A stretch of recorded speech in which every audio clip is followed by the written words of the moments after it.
Hey everyone, welcome to Massachusetts Sports Central. This is our recap of our NFL Week 3 game picks. This was a tough week for the picks, with a lot of pretty big upsets across the league. So this week I went 8-8, which is pretty bad. I didn't look that close at what others were doing, but I do know that my picks had a higher than normal level of overlap with most other picks that I saw, so I don't think many people did really good this week. So 8-8 this week, and for the season 32-15, so still more than 2/3 right, even with a 500 week. Won't talk about any of the winners this week since I missed on so many and want to talk about all of the losers. Alright, okay, on to those games that I missed. Starting with the London game, couldn't have been more wrong on this one. I had the Ravens winning a fairly close defensive battle. Instead, the Jags totally shut down Baltimore's offense and exploded for 44 points themselves, which is pretty surprising given that the Ravens had a very good D and they were expected to have a pretty good D coming into the season. So I'm not sure if I saw anyone pick the Jags, but I definitely don't think anybody saw that kind of whooping coming. All right, next on to a toilet bowl type of game with the Browns and the Colts. So the Browns did roughly what I expected them to do, getting 28 points when I said predicted they'd get 24. I did definitely underestimate the Colts' ability to score on Cleveland, and with them outpacing my prediction by about two touchdowns. I like Brissett, and we'll probably give him a lot more credit now in some of these future picks, and definitely in this week's power rankings. Then we have the Dolphins and Jets. Anyone that picked the Jets to win, God bless you, and I hope you won a ton of money. I still think that the Jets are one of the worst rosters I've seen in the NFL, but I'm going to give credit to the players and to the coaches for not just buying into the tanking hype and just not trying. They obviously still think that they are good, legitimate NFL players, and they're going to go out and try every week, and anything could happen, and good for them for playing tough, playing with heart, and pulling it out. As for the Finns, this is definitely a tough loss to take when you're looking to be a playoff team. So we'll see how that pans out in future weeks. Next, we have the Broncos losing on the road to the Bills.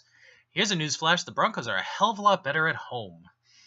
The Bills were being a bit underrated, I think, saying that they were tanking the season, but they are, they're not going to be a serious playoff contender, even though they're better than that. So losing fairly convincingly definitely should have people pump the brakes a little bit on Denver's prospects. Next, Carolina losing to the Saints. I'm not necessarily that shocked by this. I was surprised that New Orleans basically dominated the Panthers on defense.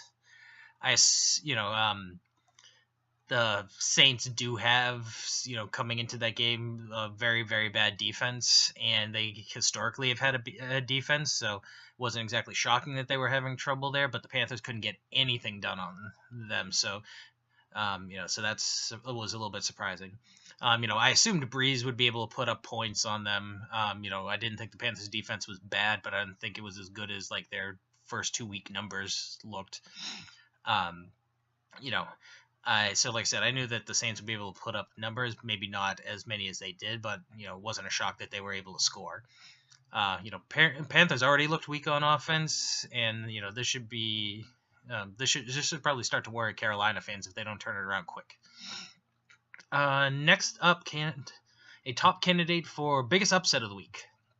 I'll still take the Jets only for the dominant nature of their win, but the Bears over Steelers was a big-time shocker.